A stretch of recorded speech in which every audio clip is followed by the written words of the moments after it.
अमृतमणि series episode 4 जंगल की रहस्यमयी आवाजें। सुबह का सुनहरा सूरज धीरे धीरे गांव पर अपनी सुनहरी किरणें बिखेर रहा था, लेकिन उस उजाले के बावजूद सूर्यांक के मन में अब भी पिछली रात का घना साया पसरा हुआ था।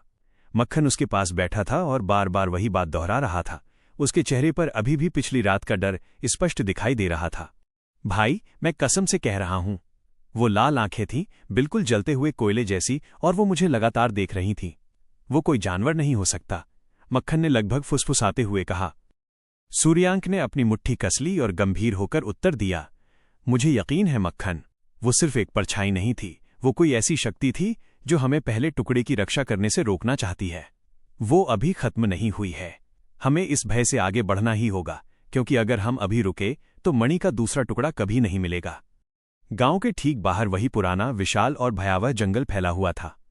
सुबह की धूप भी उसके घने पत्तों को भेद नहीं पा रही थी। जंगल घना, शांत और एक अजीब सी चुप्पी ओढ़े हुए डरावना लग रहा था। ऊंचे विशाल पेड़ों के बीच से जब हवा गुजरती थी तो ऐसा लगता था जैसे वो कोई रहस्यमय फुसफुसाहट कर रही हो, जिसका अर्थ सिर्फ जंगल ही जानता है। दोनों ने भारी मन से जंगल की ओर अपने कदम बढ़ाए। हवा में नमी और मिट्टी की सौंधी गंध थी, लेकिन इस सबके बीच एक अजीब सी बेचैनी थी। मक्खन ने अपनी कमर में बंधी पुरानी पीतल की घंटी को कसकर पकड़ रखा था। घंटी, जिसे उसकी दादी ने सुरक्षा का चिन्ह बताया था। उसने एक गहरी सांस ली और आत्मविश्वास बटोरने की कोशिश करते हुए कहा, देखो भाई, मैंने तय कर लिया है। अगर कुछ भी हिला डुला, चाहे वो हवा से पत्ता ही क्यों ना हो, तो मैं पहले पूरी ताकत से चीखूंगा और फिर सबसे तेज भागूंगा। बिना मुड़े, तुम अपने हिसाब से लड़ लेना। सूर्यांक को उसकी बात सुनकर हंसी आ गई। उसने मुस्कुराते हुए मक्खन के कंधे पर हाथ रखा। साहस, बस उसे बनाए रखना। लेकिन जैसे ही वे दोनों कुछ कदम और आगे बढ़े, पेड़ों के झुरमुट से एक बेहद हल्की सी लेकिन स्पष्ट आवाज सुनाई दी। वो आवाज हवा से नहीं, बल्कि सीधे उनके दिमाग में आ रही थी। सूर्यांक! दोनों के पैर वहीं ठिठक गए। मक्खन की आंखें डर के मारे फैल गईं। उसके हाथ से घंटी लगभग छूटने ही वाली थी। किसने बुलाया? भाई, हम तो जंगल में अकेले हैं। आवाज फिर आई, इस बार और साफ और अधिक चेतावनी भरी। पहले टुकड़े के रक्षक, आगे मत बढ़ो, मौत तुम्हारा इंतजार कर रही है। अचानक जंगल की हवा ठंडी और भारी हो गई। पेड़ ऐसे लग रहे थे जैसे वे भी भय से कांप रहे हों और आपस में फुसफुसा रहे हों। आसपास चहचहा रहे पक्षियों की आवाज एकदम से बंद हो गई, जैसे किसी अदृश्य शक्ति ने उनकी आवाज छीन ली हो। सूर्यांक ने चारों ओर देखा। कोई नहीं। पत्तों का हिलना भी बंद था। ये आवाज किसी इंसान की नहीं है। ये हवा से भी नहीं, ये सीधे जादू से आ रही है। कोई हमें रोकने की कोशिश कर रहा है। उसने तलवार पर अपनी पकड़ मजबूत करते हुए धीरे से मक्खन से कहा। वे दोनों उस अजीब आवाज को अनसुना करते हुए, या शायद उसका सामना करने के लिए और आगे बढ़ते रहे। थोड़ी देर चलते रहने के बाद उनकी नजर एक विशाल और बेहद पुराने पेड़ पर पड़ी। उस पेड़ की जड़ों के बीच की मिट्टी अजीब तरह से चमक रही थी, जैसे उसमें किसी चीज की चमक घुल गई हो। सूर्यांक ने पास जाकर देखा। उस चमकती हुई मिट्टी पर एक गहरा चिन्ह बना हुआ था, जिसकी आकृति उन्हें बहुत जानी पहचानी लगी। ये हूबहू उस पहले मणि के टुकड़े की आकृति से मिलता जुलता था, जिसे उन्होंने सुरक्षित कर लिया था। मक्खन फुसफुसाया, लगता है ये कोई पुराना निशान है। शायद इस जंगल में भी मणि की कोई कहानी जुड़ी हुई है। सूर्यांक नीचे झुका और उस चमकती हुई मिट्टी को हटाने लगा। वो कुछ पता लगाना चाहता था। तभी अचानक जमीन के नीचे से एक गाढ़ा काला धुआं तेजी से उठा और हवा में भयानक रूप से घूमने लगा। धुएं में से धीरे धीरे एक आकृति उभरी। वो आधी मनुष्य जैसी थी, लेकिन उसका निचला हिस्सा और ऊपरी बनावट बिल्कुल छाया जैसी थी, अस्पष्ट और काली। उसकी आवाज पत्थरों के टकराने जैसी गूंजी, तुम मणि के मालिक नहीं बन सकते। जो यहां आया वो कभी लौटकर नहीं गया। यह जंगल और यह मणि श्रापित है। मक्खन डरकर कई कदम पीछे हट गया। उसका चेहरा सफेद पड़ गया था। भाई, ये वही परछाई है क्या जो रात को आई थी? सूर्यांक ने तुरंत अपनी तलवार निकाली। उसकी चमक उस धुएं के कालेपन को काट रही थी। नहीं मक्खन, ये कोई और शक्ति है, उससे ज्यादा पुरानी। यह इस जंगल की रखवाली करने वाली कोई आत्मा है।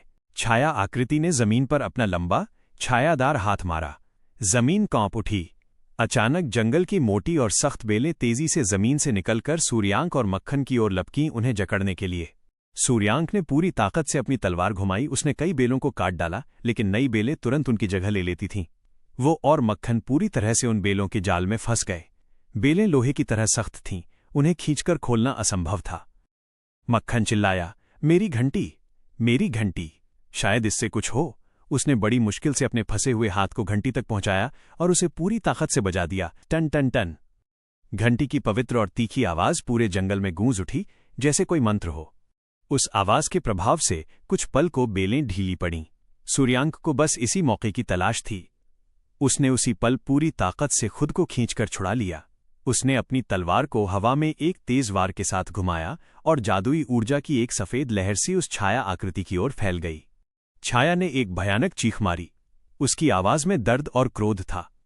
तुम मणि के धारक हो, तुम मेरे जाल से बच गए, लेकिन याद रखो, हर टुकड़ा अपने साथ एक श्राप लाता है, एक खतरनाक कीमत। इतना कहकर वो काले धुंध में बदल गई और कुछ ही पलों में हवा में पूरी तरह से गायब हो गई, जैसे कभी थी ही नहीं। मक्खन अभी भी कांप रहा था। उसने अपने कपड़े झाड़े और लड़खड़ाती आवाज में बोला, बस अब तो मैं घर जा रहा हूं। ये जंगल, ये रहस्यमयी आवाजें और ये परछाइयां सब भूत ही हैं। मैं मणि वणि की चिंता नहीं करूंगा। सूर्यांक ने शांत होकर गहरी सांस ली। वो अब खतरे से ज्यादा उस छाया की आखिरी बात पर ध्यान दे रहा था। नहीं मक्खन, ये श्राप नहीं था, ये शायद हमें अगले टुकड़े का रास्ता दिखा गया है। उसने उस पेड़ के पास की मिट्टी में देखा जहां छाया आकृति खड़ी थी। वहां अब भी दो गहरे निशान थे, एक तारा का निशान और एक सर्प सांप का। तारा और सर्प, शायद ये अगले टुकड़े का संकेत है। हमें इन निशानों का मतलब जानना होगा। मक्खन ने डर के मारे अपनी भौहें सिकोड़कर कहा, मतलब अब हमें किसी सांप के पास जाना होगा? बढ़िया, अब तो डर के साथ जहर भी। ये कैसी खोज है भाई? सूर्यांक हंसा। उसकी हंसी में अब आत्मविश्वास था। साहस यही तो है दोस्त, डर को स्वीकार करना। डर के पार ही मणि का रास्ता है। वे दोनों अब जंगल से बाहर निकलने की ओर वापस लौटने लगे, लेकिन जंगल में अब भी धीमी फुसफुसाहटें पहले से ज्यादा साफ गूंज रही थीं। सर्प, झील, समय, कालांतक। सूर्यांक ने उन शब्दों को अपने दिमाग में दोहराया। सर्प, झील, क्या अगला टुकड़ा किसी ऐसी जगह छिपा है जिसका संबंध सांप और झील दोनों से है? रास्ते में मक्खन ने अचानक पेड़ों के बीच कुछ चमकता हुआ देखा। वो डर को भूलकर उत्सुकता में आगे बढ़ा। वहां एक पुरानी लकड़ी का टुकड़ा था जिस पर कोई पुराना और घिसा हुआ संदेश खुदा हुआ था। रेत की झील में अगला रहस्य सोया है, लेकिन सावधान रहो, वहां समय भी धोखा देता है। दोनों ने एक दूसरे की ओर देखा। उनके चेहरे पर अब डर नहीं, बल्कि एक नया दृढ़ संकल्प था। मक्खन बोला, मतलब अब हमें उस अजीब सी रेत की झील तक जाना होगा। सूर्यांक ने अपनी तलवार म्यान में रखी और धीरे से कहा, हाँ, और मुझे लगता है कि वहीं से मणि के टुकड़ों के लिए असली युद्ध शुरू होगा। जंगल के छोर पर पहुंचते ही सूर्य पश्चिम में डूब चुका था। आकाश में नारंगी और बैंगनी रंग की भयानक छटा छा गई थी। मक्खन ने जाने से पहले पीछे मुड़कर अंतिम बार जंगल की ओर देखा, और तभी वही लाल आंखें फिर से पेड़ों के घने अंधेरे के बीच चमकीं, इस बार और भी ज्यादा भयानक। एक धीमी लेकिन अत्यंत स्पष्ट फुसफुसाहट अंधेरे से आई, रेत की झील तक पहुंचो, अगर हिम्मत है तो। मक्खन का चेहरा पीला पड़ गया। वो कांपते हुए सूर्यांक के पास चिपक गया। भाई, वो फिर आ गई। सूर्यांक ने आसमान की ओर देखा। उसका चेहरा दृढ़ था। तो अब खेल सच में शुरू हुआ है। धीरे धीरे जंगल पूरी तरह से अंधेरे में डूब गया और दूर कहीं हवा में एक भयानक ठंडी हंसी गूंज उठी। ये हंसी उस अदृश्य शत्रु कालांतक की थी जो अब तक छुपी हुई थी। हा हा हा, अगला टुकड़ा मेरा होगा। मक्खन की गड़बड़ और हंसी। क्या रेत की झील तक पहुंचने का लंबा और खतरनाक सफर सुरक्षित रहेगा, या मक्खन की कोई बचकानी गड़बड़ी उन्हें रास्ते में ही किसी नए और जानलेवा खतरे में डाल देगी? कहानी से जुड़े रहने के लिए लाइक और सब्सक्राइब जरूर करें और इस यात्रा का आनंद लीजिए। धन्यवाद।